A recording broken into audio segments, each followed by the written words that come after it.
Good morning student. Last class में बेटा हमने Bohr model, limitation, usefulness and hydrogen like atoms के लिए हमने कुछ सीरीज पढ़ी थी, like Balmer, Lyman, Paschen, Brackett and Pfund, है ना। और हमने इलेक्ट्रोमैग्नेटिक वेव से ये प्रूव किया था कि लाइट है, उसका वेव नेचर है, इट एसोसिएटेड वेव इटसेल्फ, है ना। But if we talking about the Planck's quantum theory, then we have to prove energy comes in the form of packets, है ना। और उस पैकेट को आपने फोटोन बोला था, और वहां से आपने फोटोन की energy is equal to H nu बोला था ना।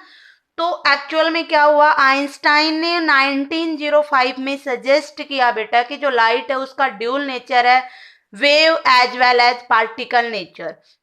लोविस डी ब्रोगलाई एक फ्रेंच फिजिशियन था जिसने 1924 में ये आइडिया दिया कि फोटोन की तरह बाकी सारे मटेरियल पार्टिकल जैसे कि electron, proton, atom, molecule, piece of chalk, stone, iron ball, everything microscopic as well as macroscopic object possess dual character. ठीक है, उसने कहा कि चाहे वो मैक्रोस्कोपिक हो चाहे माइक्रोस्कोपिक हो, सबका क्या नेचर है बेटा, ड्यूल नेचर है।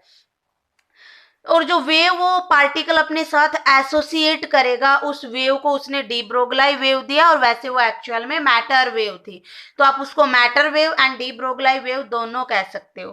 तो डी ब्रोगलाई रिलेशन क्या थी एक्चुअल में, उसने कहा कि जो वेवलेंथ एक वेव एसोसिएट करती है किसी भी मटेरियल पार्टिकल के साथ, उसकी एनर्जी या उस फोटोन की एनर्जी को हम टू फॉर्म में देखेंगे। एक तो जब जब हमारा वो फोटोन किसकी तरह बिहेव करे, वेव की तरह बिहेव करे।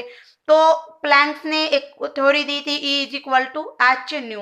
Hair E is energy, H is Planck's constant and nu is frequency, first equation. और अगर हम ये मान ले कि जो हमारा फोटोन है उसका कैसा नेचर है, पार्टिकल नेचर है ना। कैसा नेचर है, पार्टिकल नेचर है। देन आपकी एनर्जी अकॉर्डिंग टू आइंस्टाइन क्या होती है, m is equal to C square. हमने इसको सेकेंड इक्वेशन नाम दिया।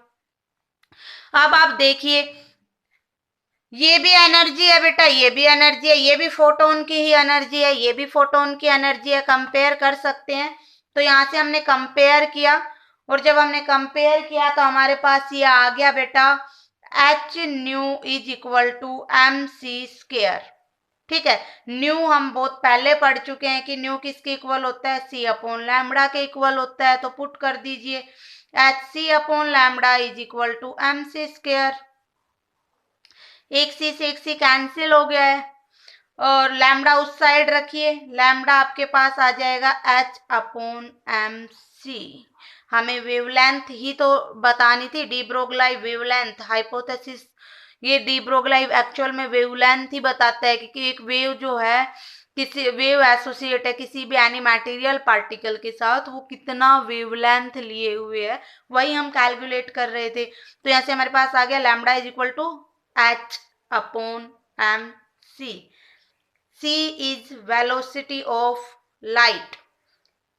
Here lambda is wavelength, h is Planck's constant and m is mass. ठीक है, जिसकी भी आप बात करेंगे उसी के ये पर्टिकुलर पैरामीटर्स हो जाएंगे बेटा। अब देखिए, C वेलोसिटी ऑफ लाइट है बेटा। अगर हम किसी मटेरियल पार्टिकल की बात करेंगे तो वो तो वेलोसिटी ऑफ लाइट जितनी वेलोसिटी नहीं रखेगा, उसकी तो अपनी कोई वेलोसिटी होगी, है ना। तो वहां पे हम लैम्बडा को क्या बोल देंगे, lambda is equal to H upon M V. और आपको पता है एम वी क्या होता है, मोमेंटम। सबको पता है एम वी क्या होता है, मोमेंटम। यहां से आ गया हमारा lambda is equal to H upon P. ठीक है, जब हम किसी लाइट पार्टिकल के लिए बात करेंगे, फोटोन के लिए बात करेंगे, तो हमारा क्या रहेगा, lambda is equal to H upon mc. If we're talking about any material particle which have any mass and velocity associated with particle will be b, then equation becomes lambda is equal to h upon mv.